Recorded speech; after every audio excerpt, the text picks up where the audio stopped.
জগতে আগুন লাগছে, বিশেষ করে জেনারেল লাইনে। আমরা পড়ছি শরীয়তে ওযু, শরায়াতে আল্লাহ, কবিতা করতাম। সকালে উঠিয়া আমি মনে মনে বলি, সারাদিন আমি যেন ভালো হয়ে চলি, আদেশ করেন যাহা মোর গুরুজনে, আমি যেন সেই কাজ। এখন এগুলো নাই, আপডেট হয়ে গেছে। স্মার্ট বাংলাদেশ, হামটি মেটিং টিম, তাদের খাড়া দুটো শিং, তারা মাঠে পারে ডিম। ক্রিং ক্রিং টেলিফোন, হ্যালো হ্যালো হ্যালো, কে তুমি, কাকে চাও, বলো বলো বলো। আমি মেও হ্যালো ক্যাট, বিড়ালকে চাই, জরুরি খবর আছে, ডেকে দাও তাই। এগুলি চলতেছে। শরতে শিখে সন্তানেরা সরও অজাহর, সরায়া আপা, এগুলি শিখে। হ্যাঁ, তো অজগর শিখতে শিখতে অজগরের মতো মেজাজ গরম, ঘরের প্লেট ভাঙ্গে, সুকেশ ভাঙ্গে, মোবাইল ভাঙ্গে, মায়ের সাথে খারাপ শিখছে। অজগর, অজগর তো আগুন, আগুনের মতোই শিখতেছে। আর নামও তো আগুন মার্কা নাম। বিপ্লব নাম, মানে ঘরের মধ্যে বিপ্লব ঘটাই ফেলাইতেছে। মায়ের সাথে বাবার সাথে ঝগড়া, তর্ক বিতর্ক।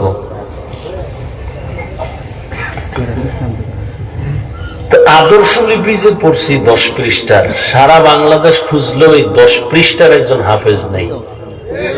আছে কোরআনের হাফেজ? অভাব নেই। আল্লাহ এটা হেফাজতের জিম্মা নিছেন। তো আল্লাহ কোরআন কেন দিলেন? আল্লাহ সে কারণ এখানে বলছেন যে মুত্তাকিনদের হেদায়াতের জন্য কোরআন দিছে। আর এক আয়াতে আল্লাহ বলেন দুনিয়ার সব মানুষের জন্য, সব মানুষের হেদায়াতের জন্য কোরআন দিছে।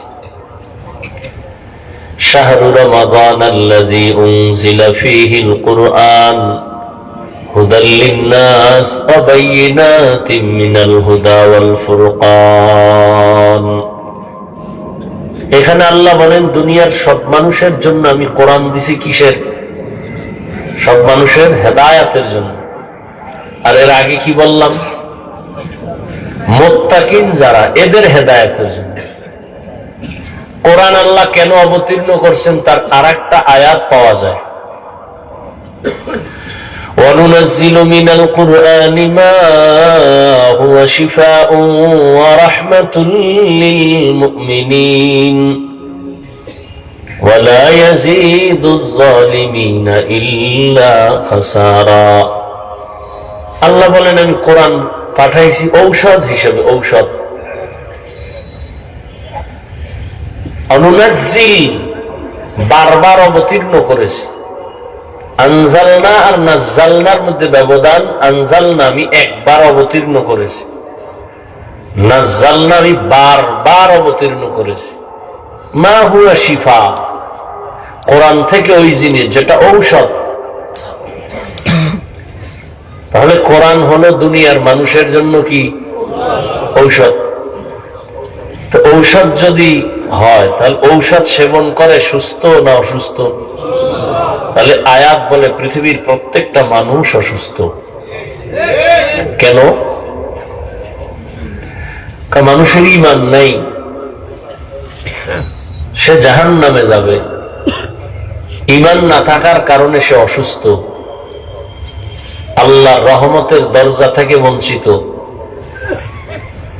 তো যারা ঈমানদার এরাও কি রোগী? বলে হ্যাঁ, এরাও রোগী। কেন? বলে ঈমান আছে, পূর্ণ নাই, অথবা আমল নাই। তাহলে আমল না থাকার কারণে সে রোগী। ঔষধ কি? কোরআন।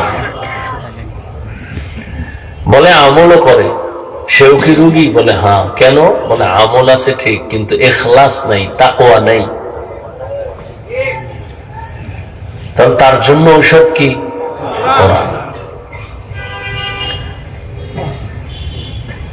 হুদাল লিন-নাস, দুনিয়ার সমস্ত মানুষের হেদায়েতের জন্য কোরআন।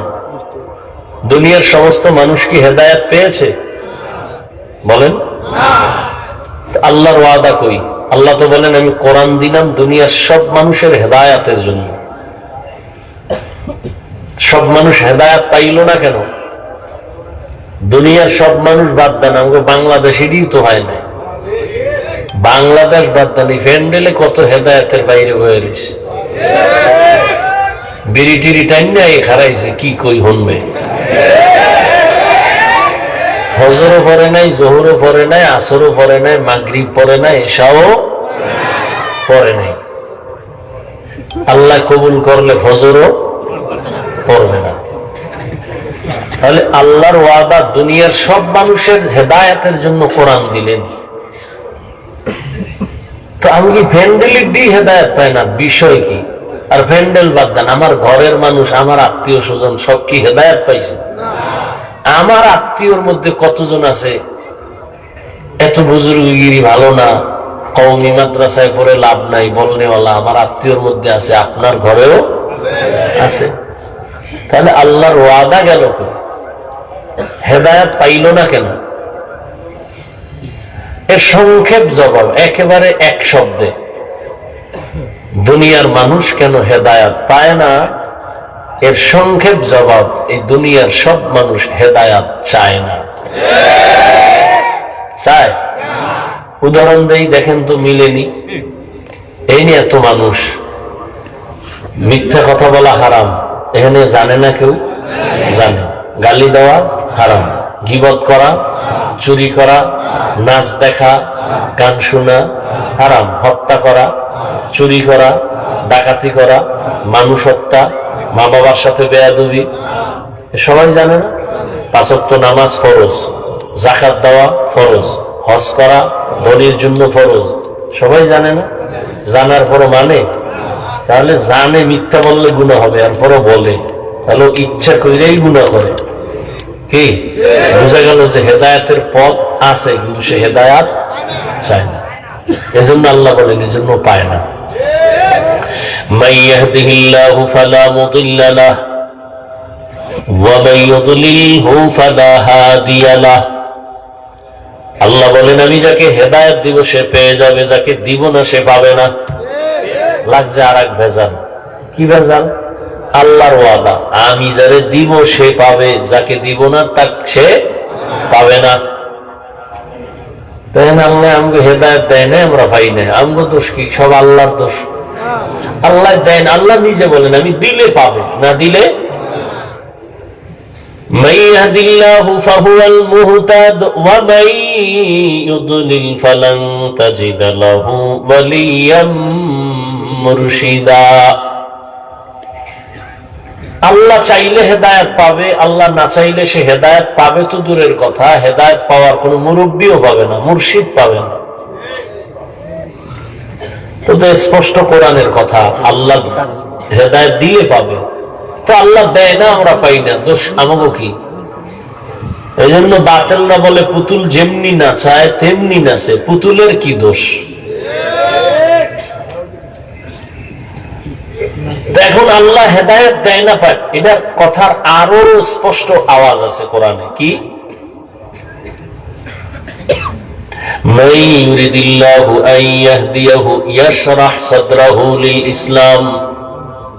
আরো স্পষ্ট, আল্লাহ যদি চান, ইচ্ছা করেন কাউকে হেদায়েত দিবেন, তাহলে তার সিনাটা ইসলামের জন্য খুলে দিবেন।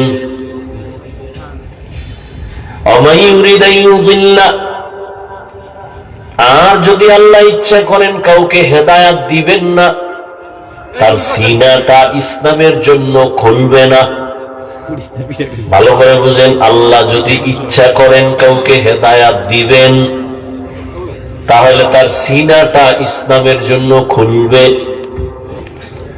আর যদি আল্লাহ চান হেদায়েত দিবেন না, তাহলে তার সিনাটা ইসলামের জন্য খুলবে না। তাহলে বান্দার দোষ কি? হ্যাঁ, এখানে একটা প্রশ্ন গভীর ভাবে আছে। আল্লাহ যদি চান হেদায়েত দিবেন, তো তার সিনাটা ইসলামের জন্য ওপেন হয়ে যাবে। তবে আল্লাহ কার বেলায় চাইবেন আর কার বেলায় চাইবেন না? আল্লাহ চাইলেই সিনা খুলবে, আর আল্লাহ যদি চান না তার সিনা এখন আল্লাহ কার বেলায় চাইবেন, কার বেলায় চাইবেন না, এটা প্রশ্ন। আল্লাহ এই জবাব আর এক আয়াতে দিছেন, ওয়াল্লাযীনা জাহাদু ফীনা লানাহদিয়ান্নাহুম সুবুলানা ওয়া ইন্নাল্লাহা লামাআল মুহসিনিন।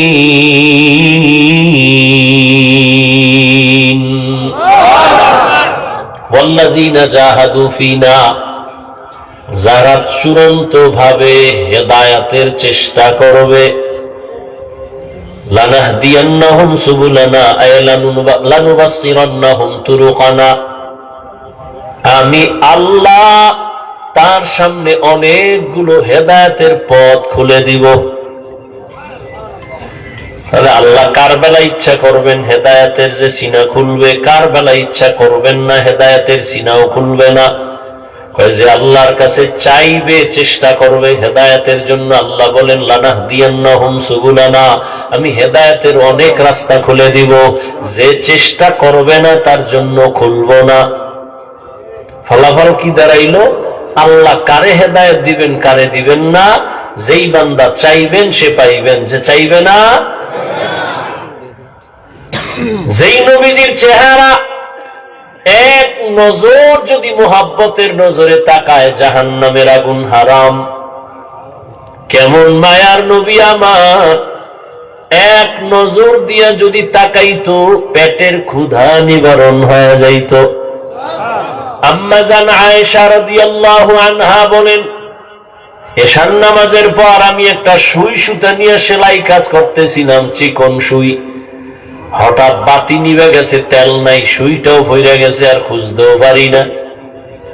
বাতি জ্বালাবো, সে তেলও নাই। রহমতের নবী এশার নামাজের পরে আমার ঘরে আসছেন। রহমতের নবীর চেহারার আলোতে খুঁটির গোড়ায় সুইটা পেয়ে গেলাম।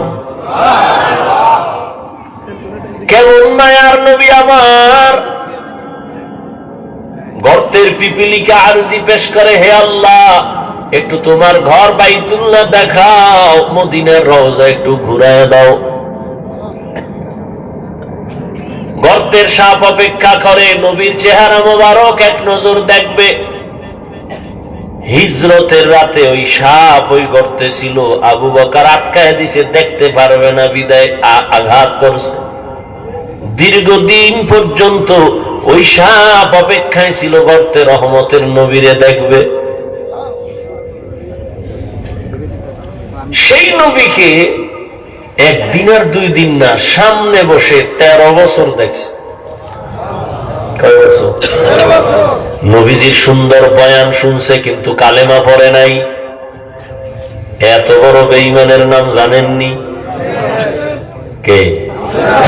গারবা সুরত আদমি ইনসাবুদে আহমদ আবু জাহলো হাম এক সাবুদে আদমিরা আদমিয়ত লাজমাস আউদে রাগর বুনা বাশদ হি জামাস।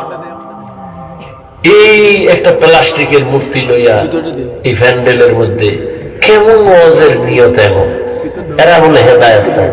প্লাস্টিকের একটা মাছ কিনছে, বেলুন কিনে ওয়াজে আসলে। এতটা নোংরা হয়ে গেছে পরিবেশ,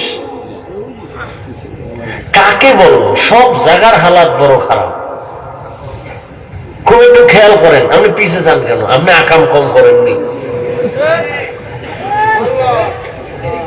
বাচ্চা কাঁদতেছে, একটা পুতুল লয়ে গেছে বাচ্চার কান্না থামানোর জন্য। আমরা হুজুরেরা তো কোনোদিন পুতুল কিনি নাই, আমাকে বাচ্চারা কাঁদে না, কোনোদিন তো পুতুল দি নাই। আপনার কপালটা এত খারাপ কেন? কার অভিশাপ লয়ে দুনিয়াতে আসছেন? দাবি করেন মুসলমান, বাপ দেখান মাস্তানি বুজুর্গ বাপ। অজে আসছে, বেলুন কিনছে, বউ কয় কি অজে গেলা কি আনলাই? যে মোনাজাতে বেলুন কবুল হয়ে গেছে। নাই? আচ্ছা, ওয়াজ উপলক্ষে মার্কেট হবে কেন? 2-একটা চায়ের দোকান থাকতে পারে, আতর টুপির দোকান থাকতে পারে, কোন চিকিৎসার বিষয় থাকতে পারে, 2-একটা কাপড়ের দোকান থাকতে পারে। রুটির দোকান থাকতে পারে, মানুষ ক্ষুধা লাগলে একটু চা পান করলো, রুটি খাইলো। সেখানে বেলুনের দোকান কেন, খেলনার দোকান কেন? আর সেই দোকানের মধ্যে আবার মেয়েরা ঢুকবে কেন, যুবক ঢুকবে কেন? তো এটা বেহেশতের বাজার, ওটা জাহান্নামের বাজার। এখানে বসলে গুনাহ মাফ, আর ওখানে ঢুকলে কবিরা গুনাহ হচ্ছে। তো ওই কবিরা গুনার দায়ভার কারা নিবে? শুধু এখানে না, সব জায়গায় হালাল। কেন ওয়াজের পরে এই ওয়াজের প্যান্ডেলের পাশে দোকান হবে বেলুনের, খেলনার দোকান? কারণ কি? কি হচ্ছে এগুলো সারা দেশে? কে বলবে এই কথা? জাতির কপালে তো খারাপ, প্রয়োজনে বক্তা বাদ দিবে, আকাম বাদ দিবে না। আল্লাহ হেদায়াত দান করুন। বলবে বক্তা বাদ দাও, আকাম বাদ দেওয়া যাবে না। আল্লাহ, কি কথা বলতেছিলাম? আবু জাহিল্লা 13 বছর নবীরে দেখলো, বয়ান শুনলো, কালেমা। আর অন্যদিকে 27 বছরের যুবক তরবারি নিয়ে দৌড়াচ্ছে নবীকে জবাই করার জন্য। নবীর এক নজর দেখার পর তরবারি ফালায় বলেন, ইয়া রাসূলুল্লাহ, তরবারিটা নিয়ে আমার কল্লা কেটে দেন, তার আগে আমাকে কালেমার রশি লাগায় দেন। কয় বছরের যুবক? এর নাম হেদায়াত, এর নাম কফাল। 13 বছর নবীরে দেখলো, কালেমা পড়ে না। আর 27 বছরের যুবক নবীকে জবাই করার জন্য দৌড়ায়। রহমতের নবীকে দেখা মাত্র কালেমা পড়ে তরবারি নিয়ে দাঁড়ায় গেল। বাইতুল্লাহর হাতিমে দাঁড়ায় বলে, এই মুশরিক কাফেরের দল, আমি 40 নম্বরের মুসলমান, নবীর হাতে 39 জন মুসলমান বর্তমানে আছে, আমি 40। মহিলা মুসলমান আছে 11 জন, আমি 40-এর কথা পূরণ করে দাঁড়ায় গেলাম। 5 মিনিট আগে এই তরবারি ছিল মুহাম্মদের দুশমন, এখন তরবারি মুহাম্মদের বন্ধু। আয়, কোন বেঈমান যদি মুহাম্মদের বিরোধী থাকো সামনে দাঁড়া, মুহাম্মদের প্রয়োজন নাই, আমার তরবারি তোমার জন্য যথেষ্ট। এর নাম হেদায়াত। হাতের মুষ্টির মধ্যে পাথর নিয়ে কয়, ভাতিজা মুহাম্মদ, যদি বলতে পারো কি আছে? নবী কয়, কেন? তো বলতে পারলে আমি এখন তোমারে পুরস্কার দিব। বলে, কি? কয়, নবী মানবো, কালেমা পড়বো। রহমতের নবী বলেন, আমি বলতে জানি না। কেন জানো না রে ভাতিজা? বলে, আমি গাইবের মালিক না। গাইবের মালিক কে? কুল লা ইয়ালামু মান ফিস সামাওয়াতি ওয়াল আরদিল গায়বা ইল্লাল্লাহ। হে নবী, আপনিই বলে দেন, আসমানের বাসিন্দারা কেউ গায়ব জানে না, জমিনের বাসিন্দারা কেউ গায়ব জানে না। কে জানেন?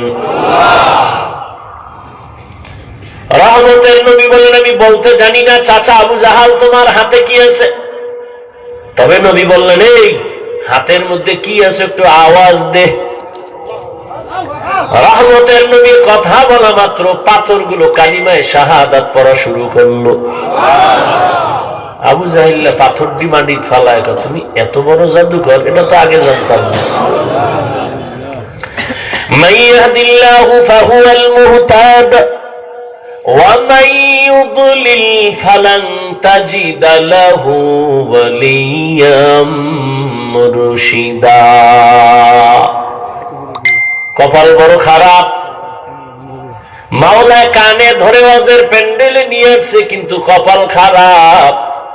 এই বেহেশতের বাগানে ঢুকতে পারে না, দোকানে বইয়া কবিরা গুনাহ করে আর গল্প করে। আল্লাহ নিয়ে আসছেন, প্যান্ডেলেও বসাইছেন, কিন্তু কপাল খারাপ। কলবের দরজাটা দিয়া বয়ান ঢুকাইবে, কিন্তু মোবাইল সামনে লইয়া কলবের দরজা বন্ধ করে রাখছে। যারা মোবাইল হাতে লইছো, দেখাইতেছ আমি মোবাইলওয়ালা, 24টা ঘন্টা মোবাইল লইয়া মরো, এখানে আইলো দেখাইতে হবে যে হুজুর আমার চিনেননি, আমি বিদেশি মোবাইলওয়ালা। তাই ঠিক ঠিক করিস না, শোন কি বলি। একটা ছবি পাগল হয়ে গেছে, একটা ছবি বাথরুম থেকে বেরোয় দিয়ে মোবাইল ধরে রয়েছে, কি কয় একটা ছবি, আমি ভিতরে আইলি না কেন? এক চোরায় কান্দে হাত দিয়া কয় হুজুর একটা ছবি, যদি আল্লাহ কিয়ামতে উসিলায় মাফ করে। পাগল হয়ে গেছে ছবি তোলার জন্য। সরকারের কোন প্রয়োজন ছাড়া আর মদিনার অর্ডার ছাড়া ভিন্ন কোন কারণে হাজার হাজার কোটিবার ছবি তোলা হারাম কবিরা গুনাহ। কি হবে এই ছবি দিয়া? কি লাভ হবে? কোনো লাভ নেই।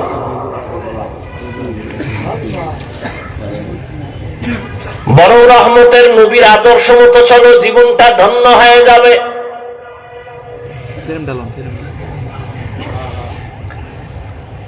আবার একদল মোবাইল বন্ধ করে বয়ান শুনতেছে। শয়তান তো বয়া নেই, এক শয়তান প্যান্ডেলের বাইরে আছে, গেলেই ধরবে, এটা জিন শয়তান। কারণ ও আজান শুনলে দৌড়, জিকিরের আওয়াজ পাইলে দৌড়, ও কাছে আসতে পারে না। আর এক শয়তান প্রত্যেকের শরীরের মধ্যে আছে, এটা নফস শয়তান। ইন্নান নাফসা লাআম্মারাতুম বিসসু ইল্লা মা রাহিমা রাব্বি ইন্না রাব্বি গফুরুর রহিম। ইউসুফ নবী বলে শয়তান আমারেও ধাক্কা দেয়, জুলাইখার দিকে আমার মন যায় যায় ভাব। ইল্লা মা রাহিমা রাব্বি, রব আমাকে হেফাজত করেছেন, যে কারণে আমি অন্ধকার রুমের মধ্য থেকে জুলাইখার অপকর্ম থেকে নিজেকে বাঁচাই ফেললাম। আল্লাহর দয়া ছাড়া হয় নাই।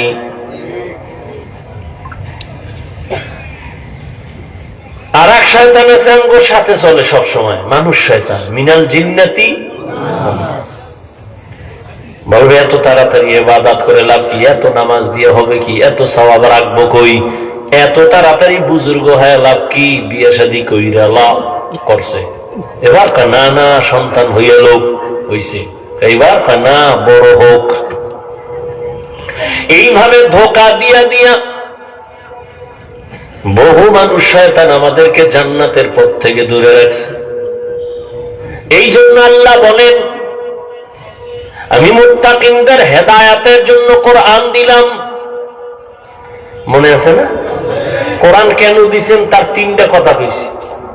এক কথা মুত্তাকিনদের হেদায়েত, দ্বিতীয় কথা গোটা দুনিয়ার মানুষের জন্য কোরআন হেদায়েত, তৃতীয় কথা গোটা দুনিয়ার মানুষের জন্য কোরআন ঔষধ। এবার মুত্তাকিন যারা শুরুতে বলছি এ নিয়ে কিছু কথা বলেই দোয়া করে ফেলবো। কি ওর মতো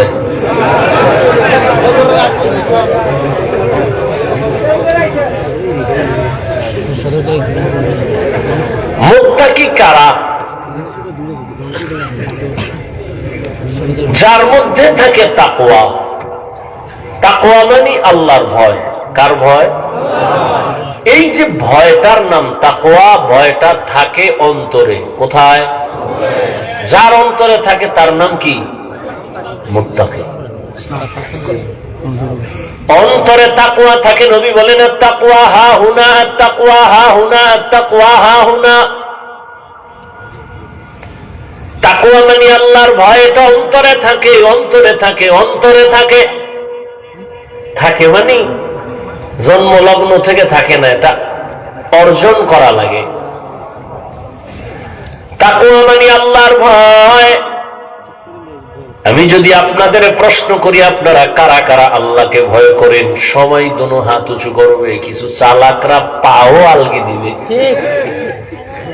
বলবে হুজুরগো থেকে আমরা বেশি আল্লাহরে ভয় করি, যদিও দাড়ি নাই, টুপি নাই, বিড়িটা নি, কিন্তু ভয় বেশি করি আল্লাহকে। হুজুরের এই পরিমাণ ভয় করে না। এবার একটু চিন্তা করেন, আমি নামাজ পড়ি আর বলি আল্লাহকে ভয় করি, আপনি নামাজ বাদ দিয়ে বলেন আল্লাহকে ভয় করি, আমি দাড়ি রেখে বলি আল্লাহকে ভয় করি, আপনি দাড়ি না রেখে বলেন আল্লাহকে ভয় করি। দুই ভয় কি সমান? আসলে আপনার মধ্যে ভয় নাই। যেমন আমি উদাহরণ দিই, একজনের সাপ ভয় করে, সাপ আসলে ভয় করে কিনা এটা প্রমাণ কি? সাপ ধরে? হ্যাঁ, বরং সাপ যেখানে থাকবে সন্দেহ ওখানেও যাবে না, এতটাই ভয় করে ঘুমের মধ্যেও বলে সাপ সাপ সাপ। বুঝা গেল সাপরে কি করে? একটা সন্তান মা বাবাকে ভয় করে, বলে তার প্রমাণ, কয় সন্তানের সামনে, মা বাবার সামনে সন্তান অন্যায় করে না, কেন? বলে মাইরের ভয়। একটা ছাত্র শিক্ষকের ভয় করে, অন্যায় করে না, কেন? বলে শাস্তির ভয়। ঠিক এই দুনিয়ায় যেই মানুষ আমার আল্লাহকে ভয় করবেন, ওই মানুষ গলায় ছুরি লাগাবে, দাড়ির মধ্যে অস্ত্র লাগাইতে পারবে না। হরকে দারত খৌফে হকদার দিল মদম জন্নতুল মাওয়া দেহত ও রামকাম জুজবা হকচি জে মখাজ ইনসুজা ফজলে উআ মস্তে দর জুমলা জাহা। আল্লাহর ভয় যার অন্তরে থাকবে সে কখনো গুনাহ করবে না। আল ইহতিরাজ আনিল মাসিয়া, তাকওয়া মানে গুনাহ থেকে বেঁচে থাকা। এর নাম তাকওয়া, আল্লাহর ভয়।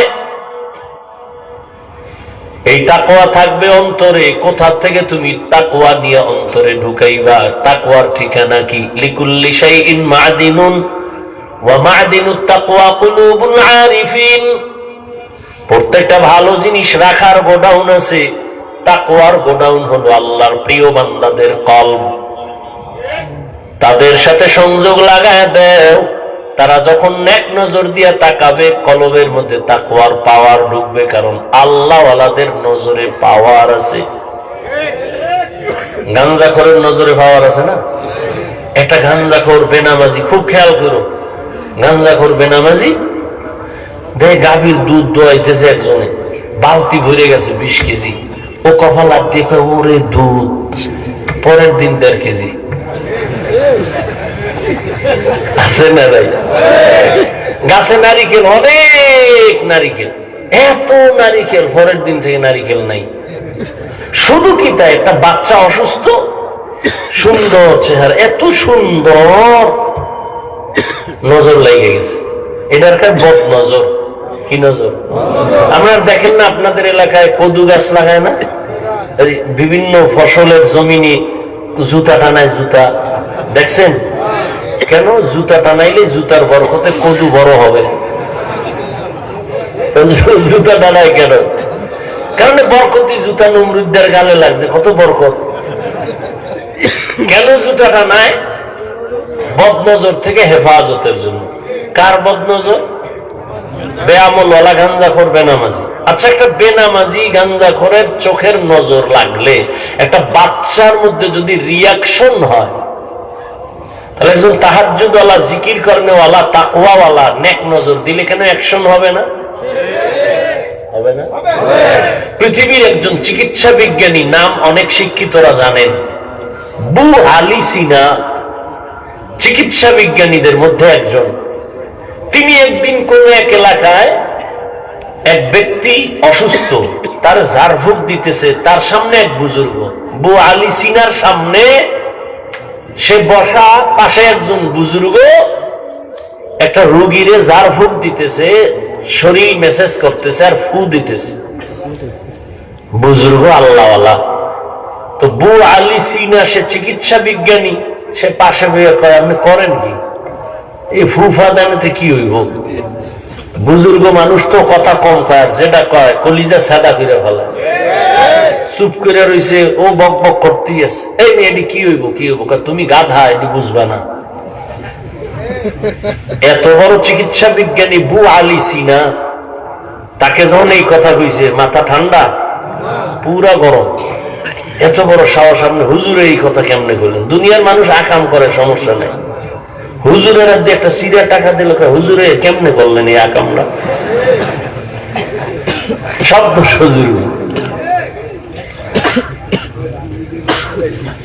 বু আলী সিনা বলেন, আমাকে গালি দিলেন কেন? আবার এক মুখে কথা বলতেছে, হুজুর চুপ, ওই ইনজেকশন একটা দিয়ে চুপ হয়ে গেছে। কিছুক্ষণ পর কয়, ভাই আপনি রাগ করলেন? রাগ করবো না মানে? আমি কি বলছি, আপনার গায়ে হাত দিছি? কয় না, আমি এত একটা কথা বলছি জবান দিয়ে, এতে আপনার জ্বললে গেল বিষয়। আপনি এই কথা কেন বলবেন? কথা, আমার মুখের একটা কথা যদি আপনার কলিজা জ্বালায় দিতে পারে, আমার মুখের তেলাওয়াতের ফুতে এই বান্দা সুস্থ হবে না কেন? আউলিয়ারা কারে উকবা ইখতিয়ার, জাহেলারা কারে দুনিয়া ইখতিয়ার। নজর তো আল্লাহ ওয়ালাদের জবানে নজরে পাওয়ার আছে না নেই? এই পাওয়ারের নাম কোরআনের ভাষায় ফুরকান, হাদিসের ভাষায় পাওয়ারের নাম ফেরাসাত। ইয়া আইয়ুহাল্লাযীনা আমানু ইন তাত্তাকুল্লাহ ইয়াজআল লাকুম ফুরকানা।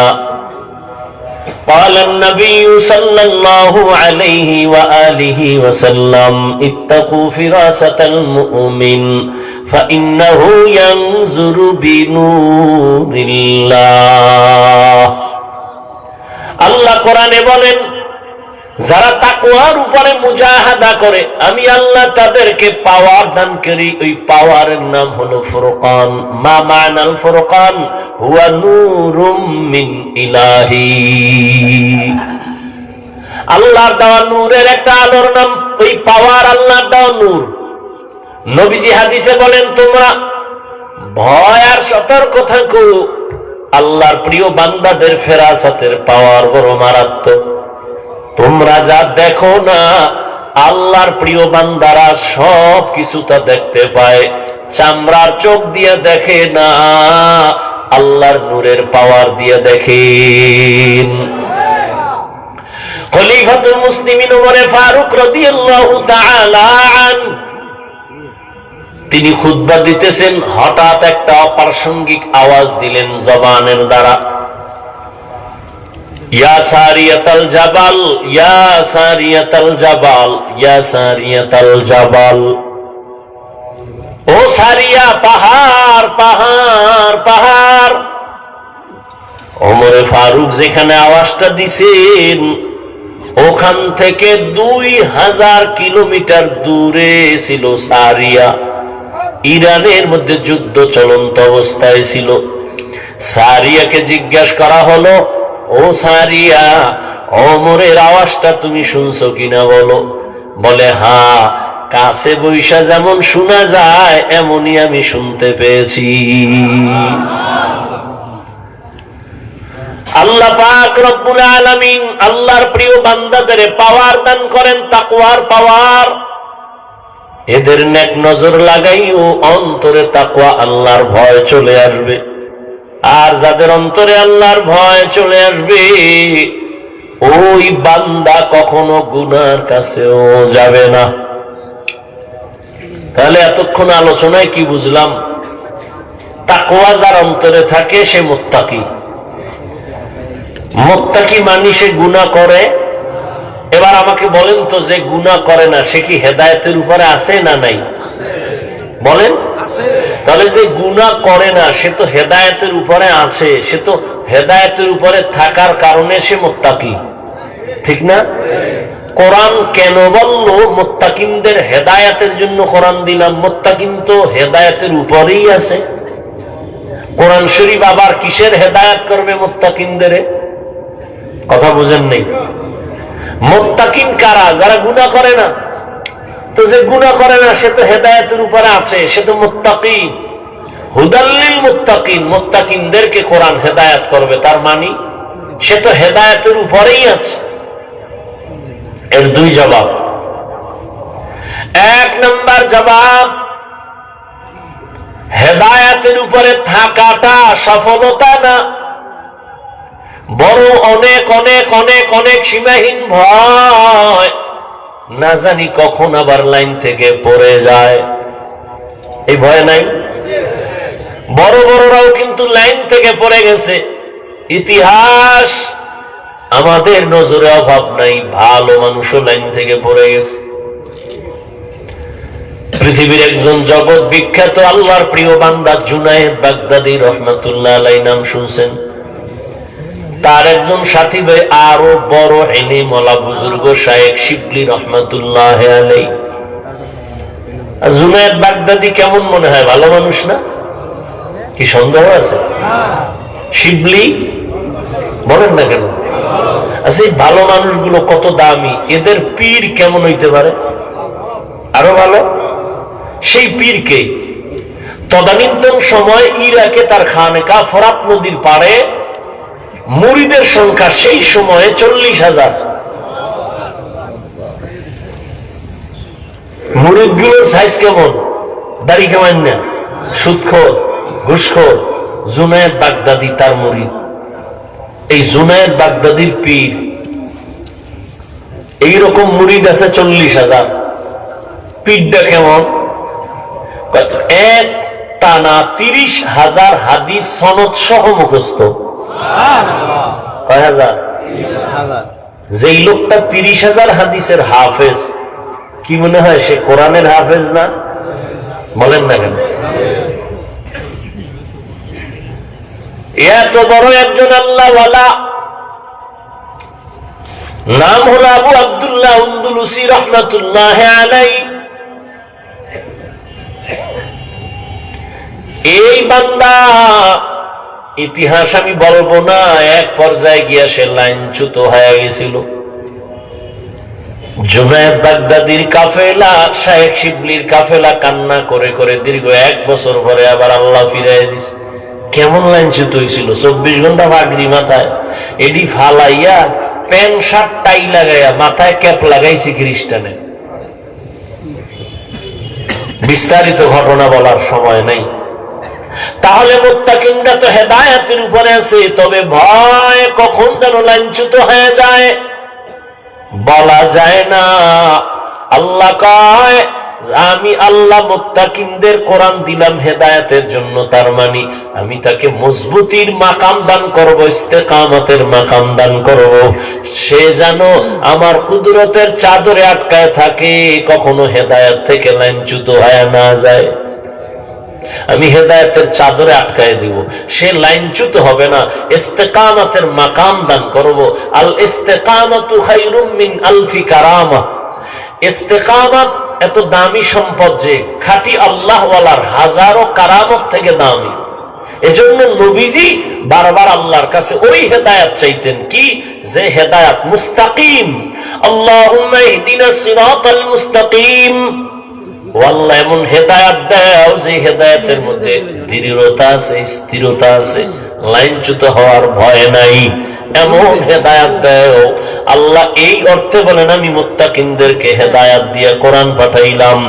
আর এক তরজমা হলো, আল্লাহ মুত্তাকিনদের হেদায়েতের জন্য কোরআন অবতীর্ণ করেছেন, তার মানে আমি আল্লাহ আমার কুদরতি জিম্মায় মুত্তাকিনদেরকে বিনা হিসাবে জান্নাতে পৌঁছায় দিব। আতিনা ফি দারে দুনিয়া না হাসান, আতিনা ফি দারে উকবানা হাসান, ইয়া গিয়াসাল মুস্তাগীসিন ইহদিনা ইফতিখারা বিল উলুমে ওয়াল গিনা। হর গরিবে নেক তু তৈয়ার হ্যায়, जो न मांगे उससे तू बेजार है। মুত্তাকিনদের দাম অনেক আল্লাহর কাছে বেশি। ইন্না আকরামাকুম ইনদাল্লাহি আতকাকুম। আল্লাহর কাছে দামি ওই বান্দা বন্দি যে সব থেকে বেশি আল্লাহকে ভয় করে, গুনাহ করে না। আল্লাহর ভয়ের অর্থ জীবন যাবে, গুনাহ ইচ্ছা করে করবে না। যদি ভুলেও গুনাহ হয় তওবা করতেও দেরি করবে না। আর এই মাকামটা অর্জন করার জন্য খাঁটি আল্লাহওয়ালার নেক নজর না থাকলে সম্ভব হবে না। আল্লাহর প্রিয় বান্দাদের নেক নজর অন্তরের মধ্যে ঢুকাও। আল্লাহওয়ালাদের নজর যত লাগবে তত পাওয়ার, তত পাওয়ার, তত পাওয়ার। পাক ভারত উপমহাদেশের মধ্যে সব থেকে বড় একজন বুজুর্গ আলেম আল্লাহওয়ালা হাকিমুল উম্মত, উম্মতের রুহানি ডাক্তার মুজাদ্দিদুল মিল্লাত শাহ আশরাফ আলী ফারুকী থানভী, তিনি বলেন, আমার ক্লাসের সাথী ভাইরা আমাকে একদিন প্রশ্ন করলো, ও আশরাফ আলী ভাই, তুমিও বুখারী পড়ছো, আমরাও বুখারী পড়েছি, তুমিও মুসলিম তিরমিজি পড়েছো, আমরাও পড়েছি, তুমি যেই যে কিতাব পড়ে মাওলানা হয়েছো ওই কিতাব আমিও পড়ে মাওলানা হয়েছি, কিন্তু অন্তরে ভয়, প্রশ্ন দোলা দেয়, জবাব পাই না। তোমার কাছে এত মানুষ, এত আলেম ওলামা লাইনে দাঁড়ায়, তোমার পেছনে লোক আর লোক সিরিয়াল দিয়া দেখা করে, একই কিতাব পড়ে তুমিও মাওলানা আমিও মাওলানা, আমাদের কাছে কোনো মানুষ তো একবারও আসে না দোয়ার জন্য। হাকিমুল উম্মত কত সুন্দর জবাব দিলেন, তোমরা করো কুতুববিনী আর আমি আশরাফ আলী করি কুতুববিনী। মানে তোমরা দেখো কিতাব আর আমি দেখি কুতুব। আরো সহজ, তোমরা দেখো কিতাব আর আমি দেখি কিতাবওয়ালা। আমি দেখি কিতাবওয়ালা কুতুব, আমি কুতুবদের দেখি আর নেক নজর লাগাই। তাদের নেক নজর যত লাগবে ততই পাওয়ার বেড়ে যাবে। আল্লাহওয়ালাদের সাথে নেক নজর লাগাইয়া হৃদয়টাকে ভরপুর করিও। কয়দিন আর দুনিয়ার বাহাদুরি করো না। এরে যুবক, হায়াত আর কয়দিন?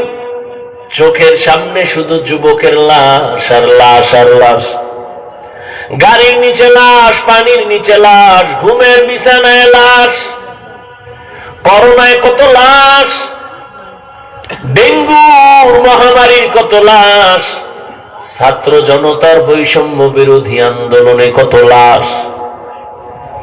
ও আল্লাহর বান্দা, আজকে তোমার এত বয়ান কেন করতে হবে?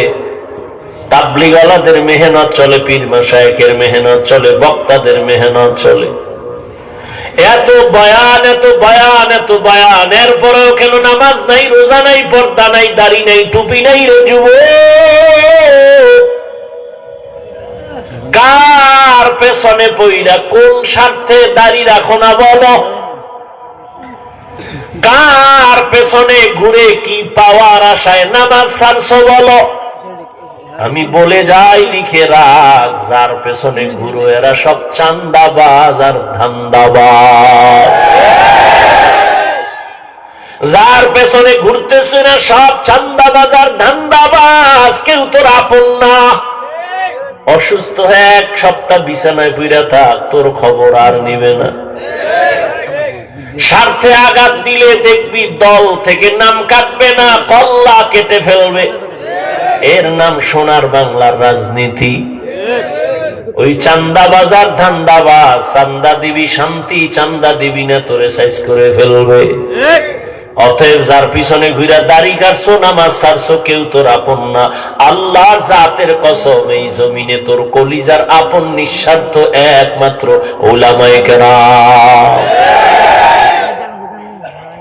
ছাত্র জনতার বৈষম্য বিরোধী আন্দোলনে কই ছিল তোর নেতা? উলামায়ে কেরাম ছাত্রদের নিয়ে জান বাজি রেখে ময়দানে আন্দোলনে নেমেছিল। ক্ষমতার চেয়ার দখলের জন্য নামে নাই। যদি তাই হইতো উপদেষ্টাদের নামাইয়া হুজুরেরা আন্দোলন করতো আমগো বসা। কেউ না হুজুর কিছু বলে নাই, তবে বলছে আমরা এই জাতি নিয়ে মাথা ঘামাই, এই জাতির জুলুম থেকে বাঁচাইছি, আবার জুলুম করবি, আবার আন্দোলন হবে। ওলামায়ে কেরাম এই জাতিকে নিয়ে যেই ভাবনাটা ভাবে, আল্লাহর কসম এই ভাবনা কেউ ভাবে না, সবাই তার চেয়ার নিয়ে ভাবে, দল নিয়ে ভাবে। ওলামায়ে কেরাম নিজের চেয়ারের চিন্তা করে না, ইমামতি থাক আর না থাক কোনো পেরেশানি নাই, বয়ান হোক না হোক পেরেশানি নাই, এই জাতিকে কেউ যেন জুলুম করতে না পারে, বাঁচাইতে হবে। এই জন্য কোন আলেম কাউকে গালি দেয় না, দেখলেই হাসি মুখে বুকে লাগায় সালাম দেয়। তোমারে এই কথা বইলা তারায় দেয় নাই, এই তুই আরবি পারোনি কয় না, তুই নামাজ পড়োনি কয় না, এই বলিয়া সি সি করে তারায় দেয় না, হাত বাড়ায় বুকে লাগাইছে, বলে নাই তোর পোশাকের থেকে গন্ধ আসে, তুই তো প্রস্রাব করে পানি লও না, তুই ঠিক মতো গোসল করো না।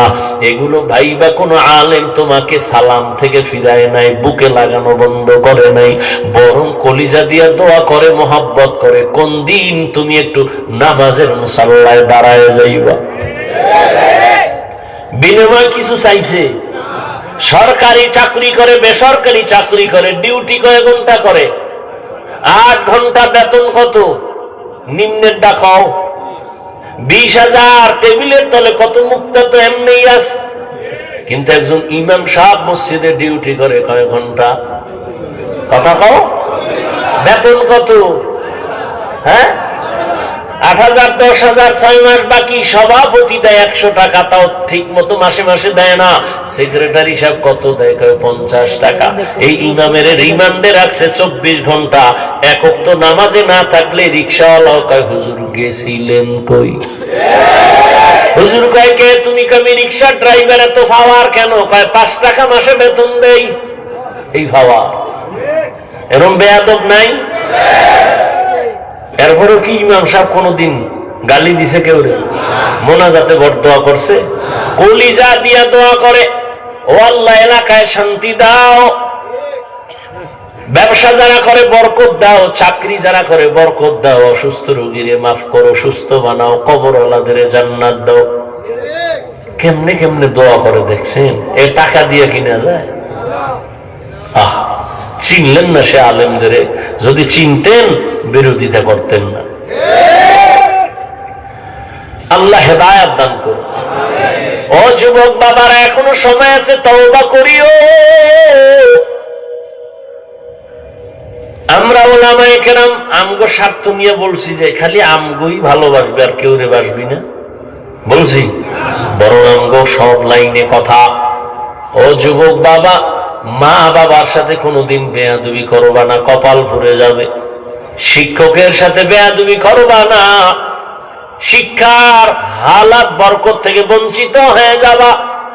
ওলামায়ে কেরামের দোয়া নিয়ে সামনে আগাও। এবার একটু বাস্তবে দেখো, তাকাইয়া আমার কথাগুলো একটু নজর দাও। আমি এতক্ষণ বয়ান করলাম, একজনকেও হুজুর বলার বানানোর জন্য কিছু বলি নাই যে হুজুর হও, স্কুল ছাড়ো, মাদ্রাসায় যাও, টুপি লাগাও। বরং আমি বলছি, বাবা তুমি যেই লাইনে থাকো, স্কুলে পড়ো, কলেজে পড়ো, চাকরি করো, ব্যবসা করো, করো, কোনো বাধা নাই। একজন ডাক্তার হও, ইঞ্জিনিয়ার হও, প্রফেসর হও, ব্যবসায়ী হও, চাকরিজীবী হও, তবে অনুরোধ করে বলবো বেয়াদব হইও না। তোমার ব্যবহারে কোনোদিন যেন মা বাবা কষ্ট না পায়, আলেম কষ্ট না পায়, শিক্ষক কষ্ট না পায়। কারণ মা বাবার অন্তরে কষ্ট দিবি, জীবনে কোনোদিন ডাক্তার হইয়াও শান্তি নাই, তাসনিমের মতো জুতা খায়া পালানো লাগবে। ডাক্তার হলে আদর্শমান ডাক্তার হও, আদর্শমান ইঞ্জিনিয়ার হও, আদর্শমান প্রফেসর হও, লেখাপড়া করিও, মরিয়া গেল যেন মানুষ তোমার আদর্শ দেখে দোয়া করে। এবার দেখো তো, তোমার লাইনে জীবনে কোনোদিন মাদ্রাসায় পড়ে নাই, আলিফ বা তাও পড়ে নাই। একটু সত্য কথা বলো, তোমার মতো লাইনে থাইকা, জেনারেল লাইনে থাইকা নামাজ পড়ে, দাঁড়িয়ে রাখে এমন লোক আসেনি? আর জীবনে তোমার কোনো ওয়াজের দরকার নাই। তুমি কথাটাই নিজেরে জিজ্ঞাসা করো, এরে মন, তোর কপাল এত খারাপ কেন? তোমার মতো যুবক স্কুল কলেজে পড়ে, নামাজ পড়ে, দাড়িওয়ালা, অভাব নাই। র্যাব, আর্মি, পুলিশ, বিডিআর এর চাকরি করে, ওসি, ডিসিএসপি, অভাব নাই। ডাক্তার, প্রফেসর, ইঞ্জিনিয়ার, নামাজি, দাড়িওয়ালা, রাস্তায় গাড়ি চালায়, নামাজ সারে না, দাড়ি কাটে না। তুমি কেন পারবা না? কত ব্যবসায়ী হালাল ভাবে চলে, মিথ্যা বলে না, নামাজ ছাড়ে না, তুমি কেন পারবা না? ও আল্লাহর গোলাম, নজর করে দেখো কত চাকরিজীবী নামাজ ছাড়ে না। ওই সেদিন এক আর্মি পর্যন্ত কয়, আমি চাকরি ছাইরা দেওয়ার সিদ্ধান্ত নিয়ে আসছি, হুজুর দোয়া কইরেন আল্লাহ যেন হালাল রিজিক দেয়। এই সময় সেনাবাহিনীর পাওয়ার কত, তুমি ছাড়লা কেন বাবা? কয় আমারে দাড়ি কাটতে কয়, আমি চাকরি ছাড়তে রাজি, দাড়ি কাটতে রাজি না। তোমারে পাও ধরে ধরে বয়ান করি, আমি দাড়ি কাটলে লজ্জা পাই, তুমি কেমন মুসলমান যে দাড়ি রাখতে লজ্জা পাও? তোমার মুসলমান দাবি করতে লজ্জা? কিছু বেয়াদব আছে আবার দাড়ি না রাখলে অসুবিধা কি, টুপি না পরলে অসুবিধা কি? পৃথিবীর নিকৃষ্ট বেয়াদব মুসলমানের সন্তানই প্রশ্ন আসবে কেন? কোন বেঈমানের বাচ্চা এই প্রশ্ন তোর অন্তরে ঢুকাইছে? মন থাকবে দুর্বল, হুজুর পাইলে দোয়া চাবে, হুজুর পারি না দাঁড়িয়ে রাখতে, নামাজ পড়তে, একটু দোয়া কইরেন, চেষ্টা করবে। এটা মুসলমান হিসেবে কথা। কত বড় বেয়াদব, কত বড় কুলাঙ্গার যে প্রশ্ন তুলে না রাখলে অসুবিধা কি? তো কিয়ামতের দিন যদি রসুল তোকে বলে দেয়, এই বেঈমান, তোর মতো বেয়াদব আমি রসুলের উম্মত না হইলে অসুবিধা কি? ভাব কত বড় কুলাঙ্গার। আপনি দাঁড়িয়ে রাখেন না, আপনারা কেউ গালি দিছে, তো মনটা আপনি নরম রাখবেন যে হুজুর রাখা দরকার, পারি না, দোয়া করেন। এটাই তো মুসলমানের কথা। প্রশ্ন আসবে কেন? না রাখলে অসুবিধা কি? এটা কি তোমার বাবার কোন সম্পদ? মন চাইলে রাখবা, মন চাইলে রাখবা না। তা তুমি কালেমা বাদ দিয়ে ভিন্ন ধর্মে চলে যাও, তোমার সাথে কোনো দ্বন্দ্ব হবে না। দাবিও করবা নবীর উম্মত, ক্ষতি করবা রসুলের আদর্শের, এই সুযোগ তো আমরা সুস্থ থাকতে দিতে পারি না।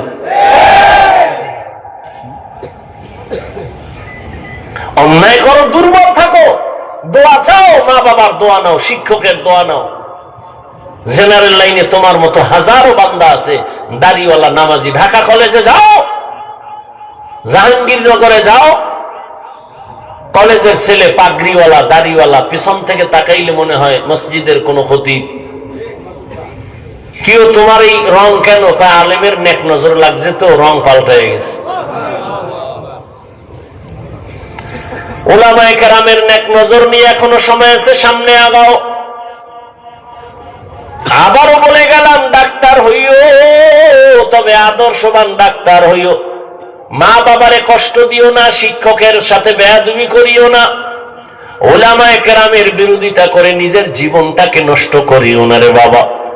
এখনো সময় আছে, তওবা করে নাও। তবে এটাও সত্য, শুরুতেই বলেছিলাম, নবীরে দেখছে 13 বছর কালেমা পড়ে নাই, আর নবীরে জবাই করতে এসে কালেমা পড়ছে, এর নাম কফাল। এখানে আবু জাহালওয়ালা কিছু মানুষের অন্তর পাথরের মতো শক্ত, কোনো বয়ানে দিল নরম হবে না, বরং বাইরে গিয়ে আরো সমালোচনা কইরা কপালটারে আরো ঘুরবে। আর একদল ওমরের মেজাজওয়ালা গুনার কথা স্মরণ করে একা একা কান্না করবে, ও আল্লাহ, জীবনে তো কম নামাজ সারি নাই, কম বেপরদায় চলি নাই, ও আল্লাহ, জীবনে গোপনে কত রাত্র মোবাইল সামনে নিয়ে কবিরা গুনাহ করেছি। ও যুবক, দুইটা পা ধইরা তোমার কাছে আমি জিজ্ঞাসা করতে চাই, জীবনে তো কম দাড়ি কামাও নাই, বলো আর কতবার দাড়ি কাটলে তোমার মনের আশা মিটবে, তারপরে তওবা করবা? আর কতবার পার্কে পার্কে ঘুরলে তোমার মনের আশা পূরণ হবে, তারপরে তওবা করবা? জীবনে আর কত রাত্র মোবাইলে গুনাহ করার পরে তোমার মনের আশা মিটবে, তারপরে তওবা করবা?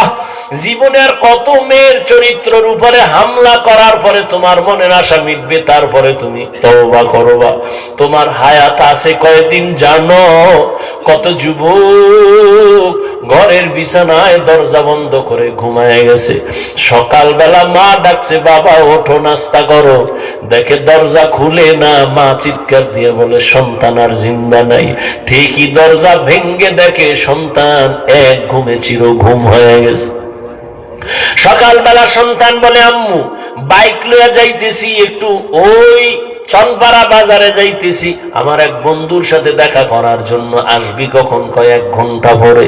3 ঘন্টা পরে টেলিফোন আসছে, মা টেলিফোন ধইরা কয়, কই বাবা? কয় বাবাকে। তুমি কে? বলে এই মোবাইল ওয়ালার মা। বাবার কাছে দাও। বাবারে ধইরা কয়, তাড়াতাড়ি কইয়াছো ছেলের লাশটা তাড়াতাড়ি নিয়ে যাও। গাড়ির সাথে ধাক্কা লাইগা তোমার সন্তান রাস্তার পাশে, বাইক ধ্বংস হয়ে গেছে, সন্তানও মরে গেছে। এমন হয় না? এরে যুবক বাবা, কয়দিন আজকে তুমি এখানে সুস্থ তাজা, আগামীকাল তুমি কবরের যাত্রী হতে পারো, পারো না?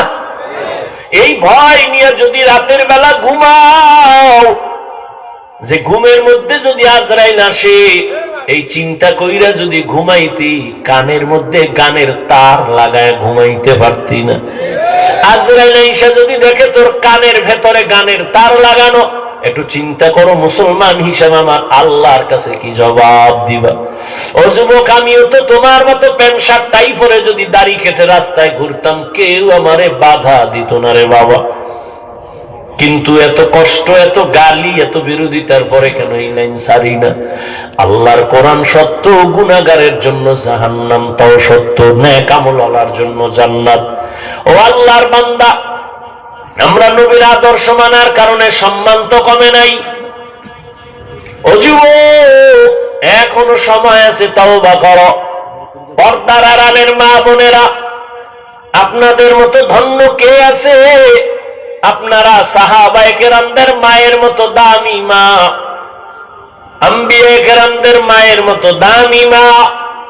আপনারা তো আয়েশা রাদিয়াল্লাহু আনহার মতো দামি নারী, ফাতেমা রাদিয়াল্লাহু আনহার মতো দামি নারী, খাদিজা রাদিয়াল্লাহু আনহার মতো দামি নারী, ইসমাঈল নবীর মা হাজেরা আলাইহা সালামের মতো দামি নারী, ঈসা নবীর মা মারিয়াম আলাইহা সালামের মতো দামি নারী।